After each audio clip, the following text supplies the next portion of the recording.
Citoyennes, citoyens, bonjour et bienvenue dans ce nouvel espace commentaire, l'émission où je réponds à vos questions de la semaine.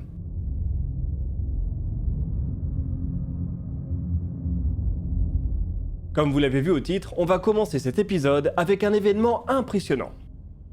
Pourriez-vous nous parler d'un événement qui a été observé le 9 octobre nommé GRB 221009A? Bonjour Adrien. Voilà 3 semaines, plusieurs observatoires ont enregistré l'explosion spatiale la plus puissante jamais observée. Elle peut être classifiée en tant que sursaut gamma inhabituellement long. Les sursauts gamma peuvent être dus à plusieurs phénomènes. Lorsqu'ils sont particulièrement courts, ils semblent être associés à des fusions d'objets massifs, comme des trous noirs ou des étoiles à neutrons. Lorsqu'ils sont plus longs, ils proviennent généralement d'une supernova, une gigantesque explosion qui accompagne la mort d'une étoile massive. C'est plutôt dans ce second cas de figure qu'on semble être avec GRB 221009A.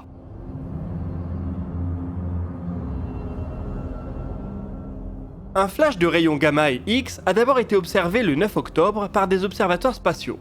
Après quoi, d'autres observatoires terrestres ont étudié le rayonnement résiduel de l'événement. La caractérisation de ce dernier permet d'envisager qu'il s'agit là de l'explosion la plus puissante jamais enregistrée par des instruments. Ces 30 dernières années, des milliers de sursauts gamma ont pu être détectés, mais celui-ci semble les dépasser tous en termes d'énergie libérée.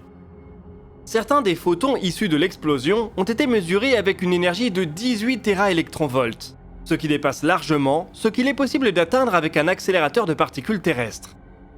Les équipes qui ont étudié le sursaut pensent que c'est le genre d'événement qui ne se produit qu'une seule fois par siècle, voire une fois par millénaire dans l'univers observable. Autre surprise, il semble s'être produit relativement près de la Terre, à environ 2,4 milliards d'années-lumière. Alors oui, ça reste très loin, mais les sursauts gamma longs sont généralement encore plus lointains, car ils accompagnent la mort d'étoiles massives et que l'univers en a produit beaucoup, voilà 6 à 7 milliards d'années. Bref, c'est un événement hors du commun, sur bien des points, qui va continuer à être analysé dans les mois qui viennent. Certains y voient déjà une chance de mieux comprendre la formation des trous noirs, ou la physique des particules à haute énergie.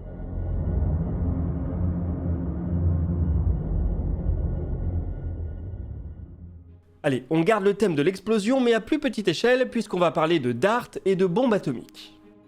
Est-il prévu de réaliser le même type de test que DART, mais avec une charge atomique de forte puissance en plus pour l'impact? Bonjour Zorial Popol. La démonstration de DART confirme que la méthode de déviation des astéroïdes par impact fonctionne. Ce n'est cependant pas un bouclier contre toutes les menaces. Un astéroïde trop massif ou découvert trop tardivement ne pourrait probablement pas être suffisamment dévié par des impacts de petites sondes. Il faudrait alors peut-être penser à une autre méthode. Et c'est là que les armes atomiques ont peut-être un rôle à jouer. Malgré leur but funeste, c'est ce que l'humanité sait faire de mieux pour stocker un maximum d'énergie dans l'enveloppe la plus compacte possible. Une arme thermonucléaire de plusieurs mégatonnes pourrait ainsi être utilisée pour dévier un astéroïde. Plusieurs méthodes pourraient être appliquées. En détonant l'arme à la surface ou même à l'intérieur de l'astéroïde, via un forage, il pourrait être possible de le fragmenter. Il n'est cependant pas dit qu'un tel résultat soit souhaitable. On peut en effet parier qu'au moins une partie des fragments percuterait tout de même la Terre, avec des effets assez imprévisibles.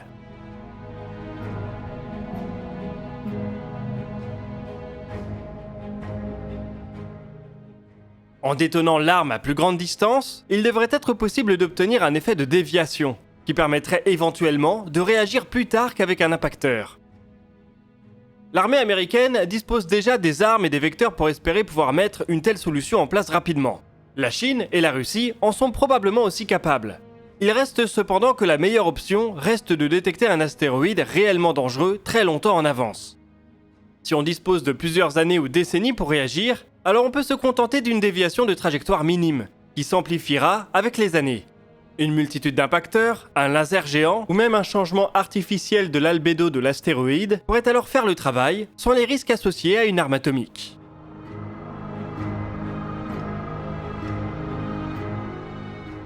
Puisque la Falcon Heavy redécolle bientôt, mardi certainement, on va prendre une question sur ce lanceur lourd. Est-il possible d'envisager d'utiliser la Crew Dragon avec la Falcon Heavy pour lanceur ? Bonjour Jérémy. C'est probablement en effet relativement simple d'adapter le vaisseau de SpaceX à son lanceur lourd. Jusqu'en 2018, cela a même été envisagé sérieusement. C'est probablement cette configuration qui a dans un premier temps été vendue à Yusaku Maezawa pour la mission Deer Moon avant le passage sur Starship. En effet, une Crew Dragon sur Falcon Heavy peut se permettre de quitter l'orbite terrestre. Elle pourrait ainsi quasiment reprendre le rôle d'Orion. Deer Moon, ou quelque chose de similaire, devait ainsi exploiter une Crew Dragon pour faire une sorte de Grand 8. Voyage jusqu'à la Lune, passage au-delà, puis retour sur Terre. Le tout en une semaine. On est donc sur un profil de mission très similaire à celui d'Artemis 1 et 2. SpaceX semble aujourd'hui convaincu que le Starship rend cette architecture obsolète. Encore faut-il le faire fonctionner, car une fois en orbite, l'étape cruciale du ravitaillement nécessitera probablement quelques années d'essais et de recherche, et quelques milliards de dollars d'investissement.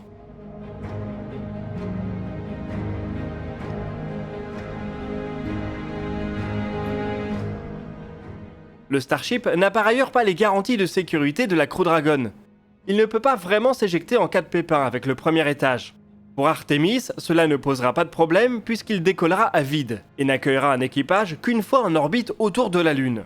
Pour Deer Moon et la mission de Denis Tito, c'est plus complexe. Il n'y a clairement pas le droit à l'erreur. SpaceX fait le pari qu'elle est capable d'assurer un taux de réussite parfait pour ses lancements. Mais comme on l'a vu avec une New Shepard il y a quelques semaines, les ennuis peuvent encore se produire sur des architectures qui ont fait leurs preuves. Et dans ce cas, un système de sécurité performant s'avère très important. Tout ça pour dire qu'une Crew Dragon sur Falcon Heavy n'est à mon avis pas complètement dénuée de sens. Plus de sécurité et pas de ravitaillement en orbite. De quoi assurer des missions de tourisme avec des garanties fortes.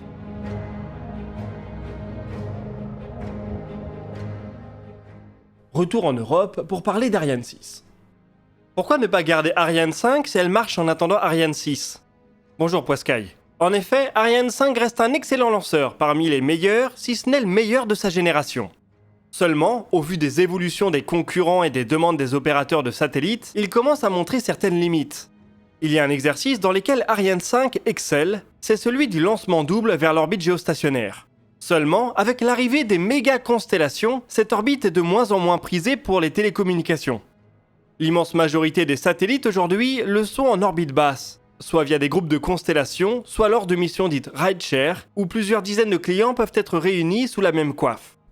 Lors de ces dernières, il est souvent intéressant de disposer d'un étage supérieur réallumable. C'est une capacité qu'Ariane 6 possède, mais qu'Ariane 5 n'a pas, ce qui justifie une partie de la transition.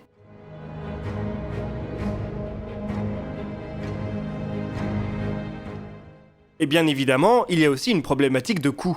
Faire décoller Ariane 5 coûte généralement autour de 150 millions d'euros. Cela fonctionnait bien lorsque la concurrence principale était la fusée Duela, souvent encore plus chère. Avec la Falcon 9, les opérateurs de satellites ont maintenant accès à une alternative bien moins onéreuse. Un des défis principaux d'Ariane 6 est ainsi de ramener l'offre d'Ariane Espace sur un positionnement cohérent face à la Falcon 9. En fonction de la version, Ariane 62 ou 64, elle sera vendue entre 75 et 115 millions d'euros par tir. Avec la faiblesse actuelle de notre monnaie par rapport au dollar, c'est d'autant plus séduisant pour bon nombre d'acteurs. Ariane 6 ne sera pas moins chère qu'une Falcon 9, mais elle pourra être suffisamment proche en termes de tarifs pour que la comparaison reste possible. Pour arriver à cette baisse de tarifs, il a fallu modifier la façon dont la fusée est construite et assemblée, ce qui justifie alors un nouveau lanceur. Enfin, la modularité d'Ariane 6 devrait lui permettre de toucher plus de marchés. Il faudra attendre la fin de l'année prochaine pour voir si le pari est gagnant.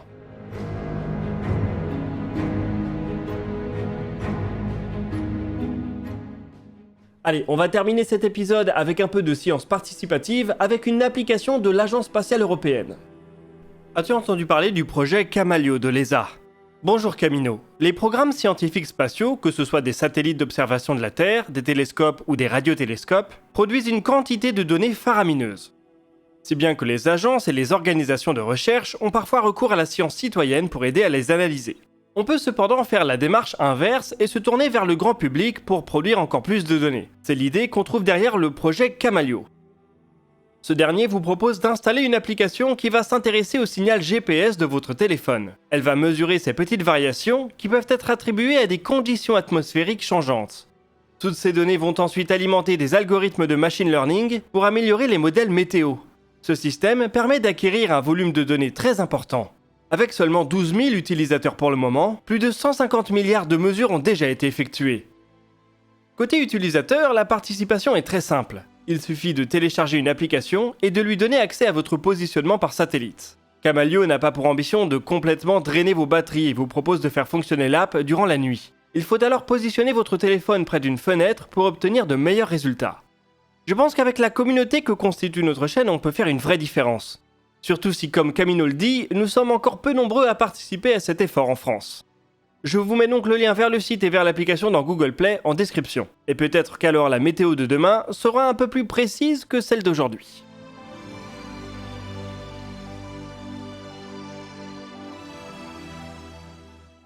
Voilà, c'est tout pour cet espace commentaire, mais j'espère qu'on a répondu à quelques-unes de vos interrogations. Nous, on se retrouve la semaine prochaine pour d'autres vidéos sur l'actualité spatiale, et d'ici là, citoyennes, citoyens, portez-vous bien.